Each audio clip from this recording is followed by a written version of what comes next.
Hey everyone, Mah-Dry-Bread here. Followed 4 with only pipe weapons was a super fun run. I'm really proud of that one. Let's follow that up with a classic Gen 1 run. Today's the day that we figure out would I be able to beat Pokemon Red with a team of only one Psyduck.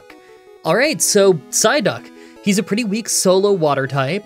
Yeah, I know, he's solo water. Half the time, I think he's psychic as well. You know, it's funny, I thought he was kinda gonna be stronger than this. I was surprised when I took a look at his stats. The total here is a little deceptive. It's actually a little bit lower than it says here. The reason for that is because Gen 1 only has special, not special attack and special defense. Most Gen 1 Pokemon will have their special stat be whatever the higher of the two numbers is, but Psyduck, we actually get the lower number, so his special is only 50, not 65. Now, take a look at his level up moves. We literally only have Scratch until level 28, and we don't learn any water moves by level up until level 53. How crazy is that? I would argue that we don't get a single good move by level up other than Hydro Pump and debatably Confusion? By TM, things open up a lot more, with some pretty good moves like Ice Beam, Blizzard, and Dig, but weirdly enough, you can't learn Psychic. You know, despite being Psyduck. Psychic Duck. Like always, I'm writing the script as I go through with the challenge, so all of this part is being written before I've started. Everyone comment down below and guess if I can win or not. I think that I can win since the late game moveset isn't too horrible, but our stats aren't great. I could see us losing for ages just due to being too slow and frail to handle Alakazam. Oh, and I updated all of my Adobe editing software for the first time in legitimately 3 years, and yeah, I'm still trying to wrap my head around all the new stuff, and it didn't do the greatest job of updating the old project file, so if you see any editing mistakes in this video, I blame that. Let's explain the rules. In combat, I can only use Psyduck. I'll need other Pokemon to use HMs, but I won't be allowed to use any of those Pokemon in battle. No glitches or exploits, no items in battle, only Pokeballs and items outside of combat are allowed. Also, if you enjoyed this video, be sure to like, subscribe, and ring the bell for more. Let's do this. So right off the bat, I used the Universal Pokemon Randomizer to replace Squirtle with Psyduck so that we can do the whole run with it. I picked to replace Squirtle so that our rival would have Venusaur, probably the hardest for us to fight. I name him Tyson Dukes, because I don't care what anyone says about my pronunciation of far-fetched in this game. Dukes is a real name, and it's pronounced Dukes. Also, wrestling. You know what the first part of this run is gonna be, don't you? Yep, grinding in Viridian Forest. See, like I went over in the intro, we only have Scratch as our only move until level 28, and then we get Tail Whip, then at level 36, we get Confusion. The first gym is the Rock Gym, and that means we don't stand a chance despite being a water type. We can get the Water Gun TM, but that's right after the Rock Gym, so right after it would be most useful. Just my luck, right? To make it worse, Brock likes to use moves like Defense Curl, so even once we're strong enough that we're doing more than 1 damage per hit, he's likely gonna boost his defense so that we go back to doing only 1 damage per hit. That's why I think there's a real chance that this might be one of our longest grinds to do. Worst case scenario, we level up all the way to level 36 when we learn Confusion. That'll for sure get us the win. Psyduck isn't Psychic type, weirdly enough, but at least Rock doesn't resist us, and it lets us get around their high defense. I doubt that we'll need to be that high of a level though. We can probably brute force it with Scratch before then. Plus, we get Tail Whip at level 28, so that might get us the win before level 36. Let's start making tries at level 20. So, first try.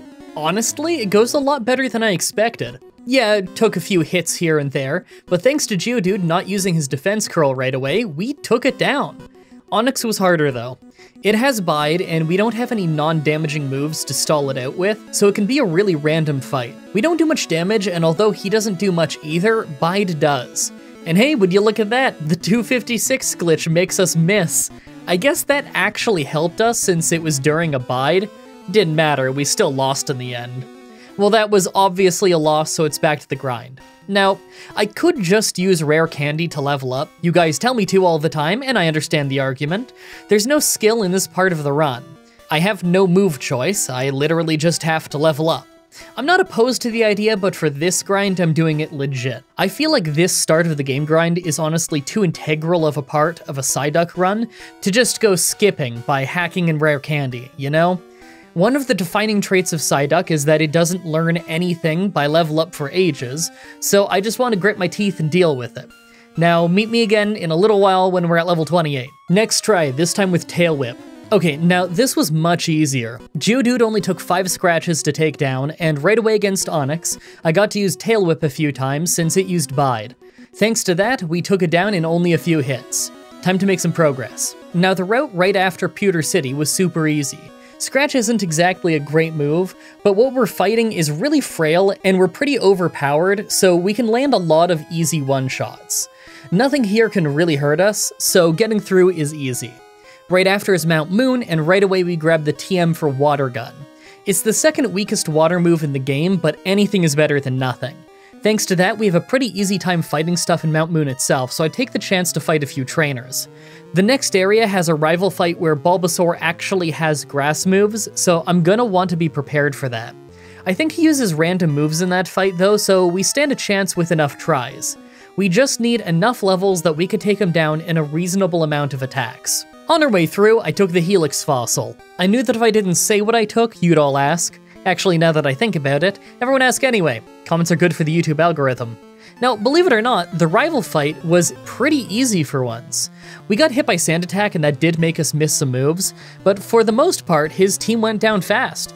Even Bulbasaur managed to land a critical Vine Whip, but it really didn't do that much damage. I'm surprised. After that is Nugget Bridge. Sometimes this can be a little bit annoying since there is a required hiker battle up north, but we have water guns, so it's not really a problem. Really, this is just a place to get some quick experience before the water gym. I don't see us hurting them very much, but we may as well do this area first because of what we get by the end of it. After doing Nugget Bridge, we get access to the TM for Dig, a move that has 100 power in Gen 1. We are absolutely learning this right away since it's the strongest physical move that we're ever gonna learn. I bet this could get us the win in the water gym. Let's give it a try. So the water gym ended up being super easy. They could hardly hurt us at all, and Dig did great damage. With that win, we get the TM for Bubble Beam, so I go ahead and replace Water Gun. This will likely be the best water move we have until Surf. I'm assuming we're not gonna get Hydro Pump before Surf. Time for the SSN. You know, I was considering doing this whole area and fighting all the trainers like I usually do since the electric gym is coming up, but considering I have Dig, I don't really think I'll need to. I made sure to pick up Body Slam to replace Scratch, but other than that, I don't think we really need to dwell here. Let's just go fight the rival, then take on the electric gym. The rival fight went super well. They did a bit of damage, but overall, I don't think they could have made us faint. Will we be fast enough for the electric gym though? Let's find out. Turns out we are. Thanks to being faster than his whole team, we had a super easy time just spamming Dig to one-shot all of them. I'm so happy Dig is 100 power in Gen 1, it's kind of ridiculous. Next up is Rock Tunnel, and it's super easy for once. Normally, we have this really annoying part where we have to fight a hiker who likes to blow up a bunch of Geodudes on us, but we have Bubble Beam and Dig, so nothing here is actually a threat. That means it's a great time to talk about this episode's sponsor, Chimera. So, although I had a pretty green Christmas, just this morning it started snowing like crazy. As start and stop as it may be, it's finally properly winter here. That means it's time to show you something that could help you keep warm, like signature pullover hoodies and some comfy joggers. First, for the signature pullover hoodie, I really like this one. It's got that soft blanket-like quality that I always look for in a nice hoodie, the kind that makes you want to hang out by the fireplace in the winter. This thing does an awesome job at keeping you warm on windy days, and it's got a kangaroo-style pocket in the front for you to keep your hands warm too. I've got the white one personally, but this comes in 9 different colors, so you can really grab whatever one matches your style. As for the joggers, these are my go-to around the house wear when it's chilly. Super comfortable, nice, and warm, with huge pockets. These actually really paid off recently. I had an MRI done on my neck, and when you go in for those, you aren't allowed to wear any metal. Well, pretty much all the pants I own have at least a little bit of metal on them, but not these joggers, so that's what I wore, and it kept me warm during the bitterly cold wind while walking into the clinic. If that's not a ringing endorsement, I don't know what is.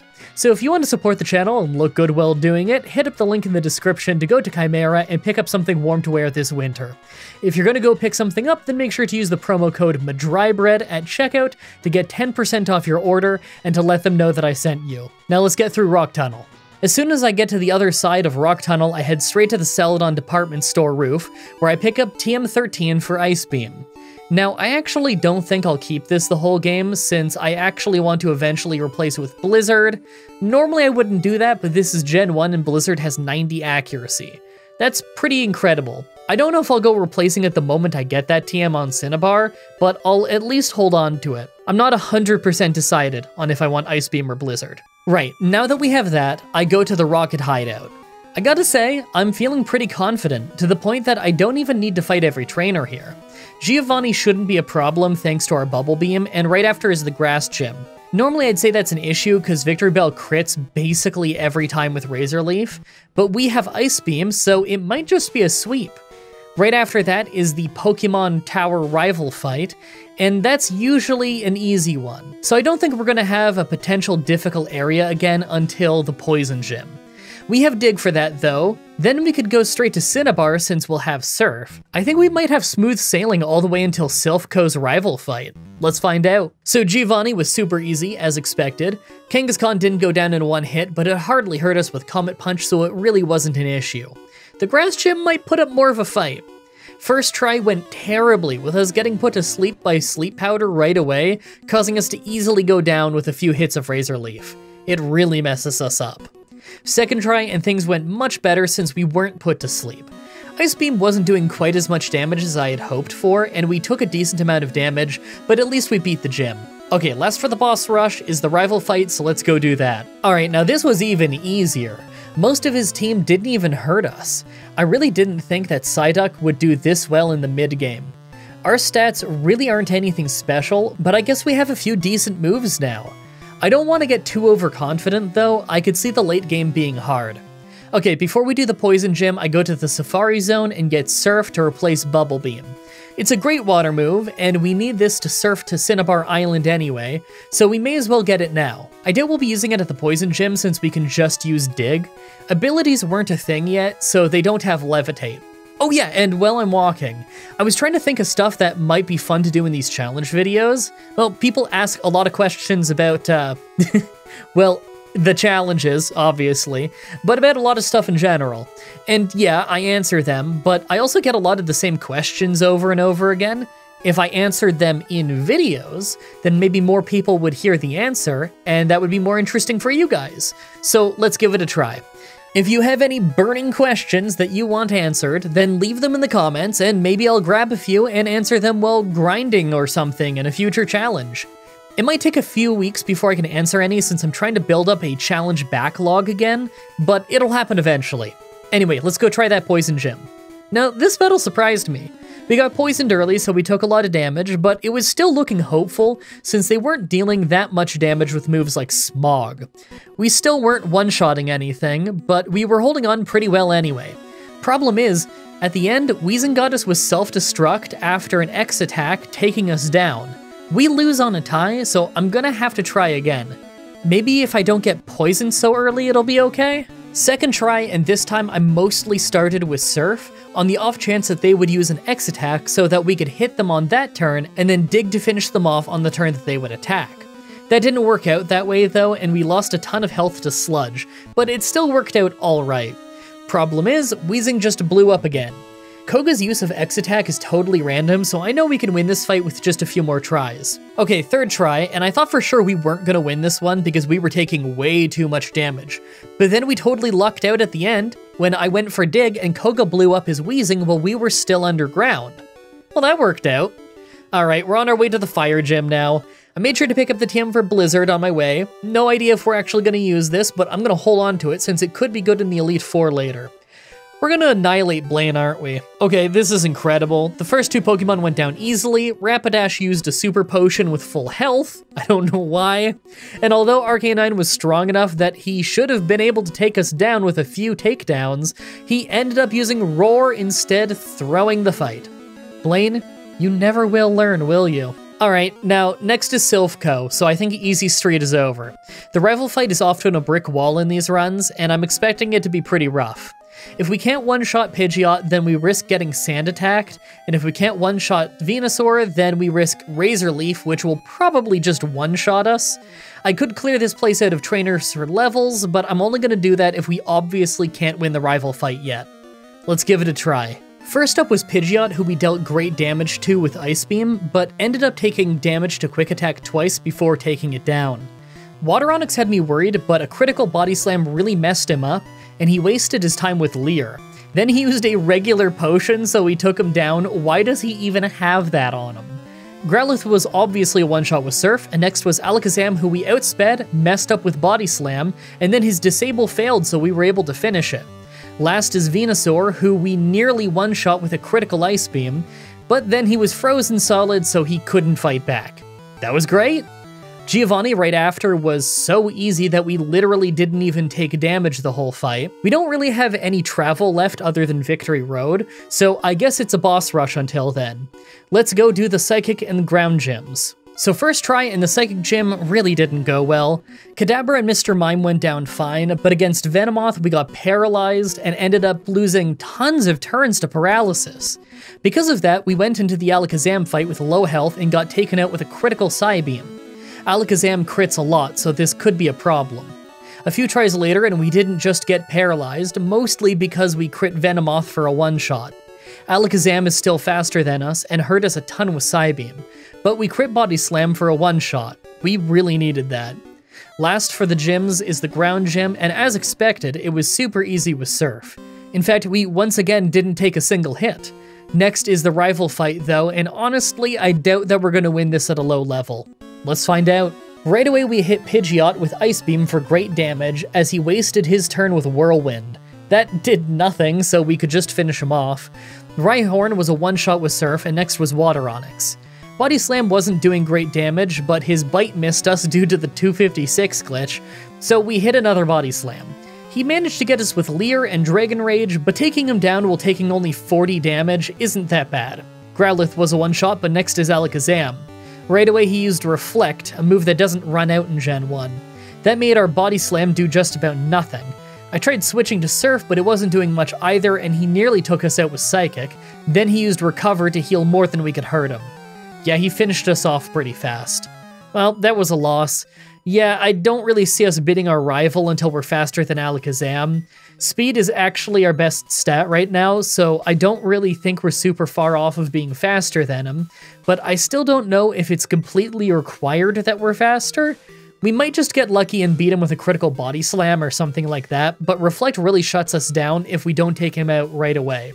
Plus, in Gen 1 crits are based on base speed, so Alakazam crits tons and hits hard. Him being faster than us and us requiring multiple hits to take him down makes it very likely that he can either stall us out with Reflect and Recover, or just crit us down with Psychic easily. Let's get some levels and keep trying. So on the next try at level 60, we managed to get all the way to Alakazam without taking damage thanks to a lucky paralysis on Water Onix. Alakazam is still faster than us, but at least he doesn't crit us or use Reflect, so although we take tons of damage, we still take him down. Last was Venusaur though, and although he went for his weak Vine Whip, it was enough to finish us off. I'll have to come back a bit stronger still. Next try 4 levels later and we're faster than Alakazam. Because of that, we just hit Body Slam, he used Reflect, and then the second Body Slam finished him off. Against Venusaur, he just missed Razor Leaf, so we didn't need all of that extra health from Alakazam not hitting us. It's funny how different things can be when you're just a little faster than another Pokemon. Alright, we're in Victory Road, the last little bit of travel before the end of the game. I made sure to take out the rock types since we could just one-shot them for a little bit of experience, but I didn't bother fighting most of the trainers. I don't really think that I can beat the game at this level, but I want to at least see if I can beat the Elite Four, because if I can, then they'd be optimal to grind against. We got through this area pretty fast though. Now that we're at the Elite Four, let's take a look at our team. Well, stats-wise we're still pretty low, but our move choice is stronger than usual. I know that doesn't sound impressive, but this is Gen 1. Most of the things we fight have terrible movesets, so having better moves really does help. That said, outside of a decent amount of health, I'm not too thrilled about our stats, especially since Lorelei is probably going to be one of the harder Elite Four members to fight, and she's first. I'm gonna say that if I can beat her, then we can make our way all the way to the Pokemon Champion before I hit that brick wall. Make your final guesses on if I can win this or not. Let's do this. First is Ice Trainer Lorelei. Right away is Dugong, who basically threw the fight by using Rest as soon as we heard it, so we were able to easily slam it down before it could act again. Rest in Gen 1 was rough since you couldn't attack on the turn that you woke up. Speaking of rough, next is Cloyster, and although it couldn't hurt us much, we could hardly hurt it either. I ended up switching to Surf because despite being resisted, it was doing more damage than Body Slam. We took it out without too much trouble, but it's because Supersonic missed. Slowbro is next, and we started with Body Slam, but then used Withdraw twice, so I had to switch to Surf. It's okay, he was just using Water Gun, so we hardly took damage. For Jinx, we used Body Slam, since Jinx is physically frail, and it did great damage. She just used Double Slap, so we were fine. Last was Lapras, and that thing is a beast. Right away, it uses Body Slam on us, and is doing a lot more damage than we are. I tried Surf, but that really didn't help. They crit us for an easy knockout with Body Slam. We'll have to come back stronger. Okay, I tried again 5 levels later. This actually took tons of tries because Slowbro likes to use Amnesia and Growl to just ruin our ability to hurt him. But at least on this attempt he didn't, and we got some crits to speed things up. Jinx was still easy, but Lapras just shuts us down every single time. This time it was with Confuse Ray, but on other attempts it was just overpowering us with Body Slam. Okay, let's get another 5 levels, then I think we'll be able to win this without extreme luck. Okay, this next Lapras fight was harrowing. Our Body Slams fully paralyzed Lapras right away, but then we got confused off Confuse Ray and hit ourselves. He missed his turn, and then we hit ourselves again. Then we got Body Slammed down to low health. We hit ourselves a 3rd time in a row just to go down to a sliver, then he used Confuse Ray for no reason, we hit Body Slam, she used a Super Potion, then we hit one final Body Slam for a very close victory. That was insane. Second is Fighting Trainer Bruno. This ended up being a super easy sweep. The only Pokemon who didn't get one-shot was Machamp, but he wasted time with Fissure, so we still just won. Third is Ghost Trainer Agatha, yet another no-damage sweep. This is mostly just because Gen 1 Dig is awesome, but honestly, I'm surprised at some of these one-shots.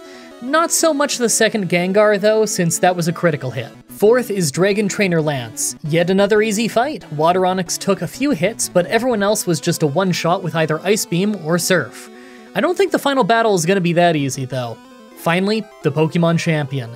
Right away, Pidgeot went for Sky Attack, so we easily got a 2-shot with Ice Beam. Good start. Second is Alakazam though, and he outsped us and messed us up right away with Psychic. We hit Body Slam, he used Reflect, and our second Body Slam powered through for the 2-shot. Right on was of course a 1-shot with Surf, and next was Water Onix. Body Slam wasn't doing a ton, so we had to take a Dragon Rage. I thought we might still win, but then he used Hyper Beam right away. Yeah, that took us down fast. Alright, I came back after one more grind against the Elite Four themselves. Pidgeot used Whirlwind, so once again, it didn't hurt us. This time we were faster than Alakazam, and he only used Reflect, so no damage yet. Rhydon is still a 1-shot, and this time we're healthier going into the Water Onix fight. This time he uses Hyper Beam right away and takes out almost half of our health, but we were able to finish him off thanks to him having to recover from Hyper Beam. Alakazam was a 1-shot with Surf, and last was Venusaur. We hit Ice Beam for great damage, his Mega Drain takes us to really low health, and then our second Ice Beam crits for the knockout. I don't know if we needed that crit or not, it was close. That was a fun run. The grind obviously was going to be slow at the start, but other than that, it was a pretty speedy run. On paper, Psyduck is really weak. I'm surprised it went so well. I really hope you guys like that run. The next Pokemon Challenge is going to be up next Saturday like usual, with Pokemon Fire Red with only one Cyberman. Yep, I'm going back to that old Dragon Ball Team Training ROM hack again. It's been a few years and I wouldn't mind going back to it because it was always really funny before. As always, I'm looking forward to your suggestions in the comments, in the challenge request section of my Discord channel, and on Twitter.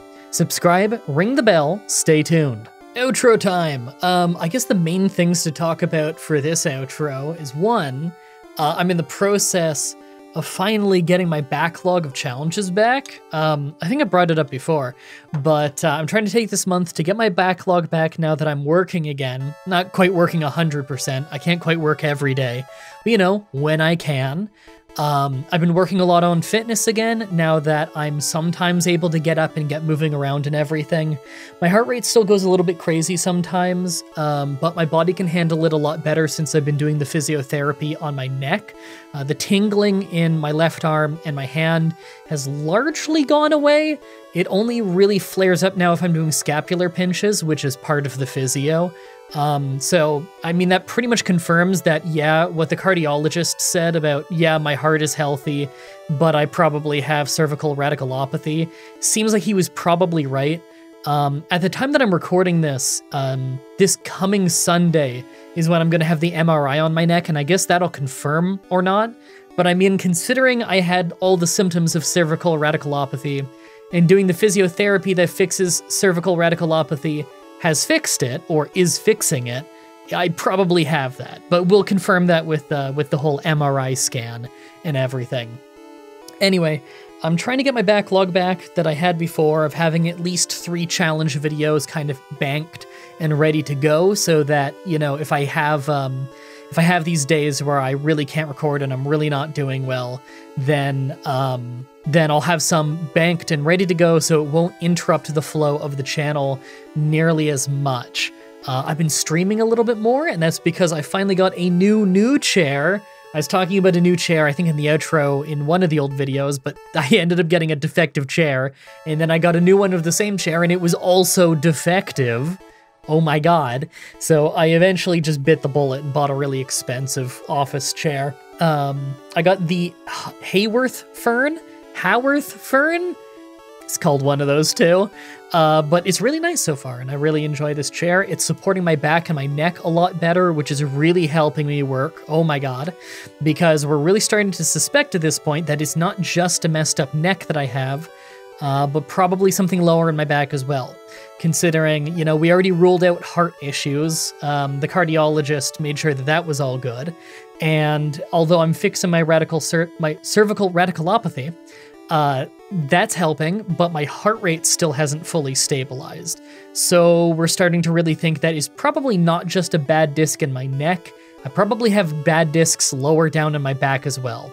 And if that's the case, then I'm going to need another MRI after this for the rest of my back, and this whole thing is a mess and everything takes forever here. But we'll cross that bridge when we come to it. What's important is that I'm back to doing cardio again. When I do cardio, my heart rate's routinely going up into like 150, 160, and my body is handling it really well.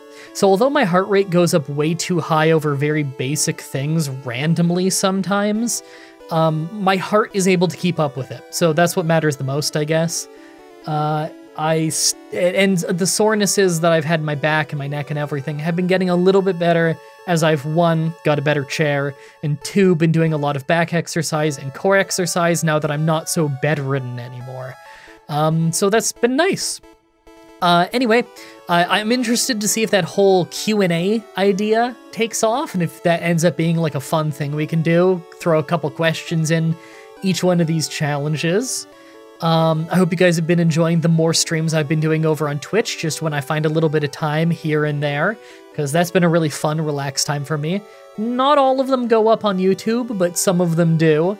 And, what else? Oh, if you haven't checked out that Fallout 4 challenge that I did on what, not New Year's Eve, Christmas Eve is when that went up.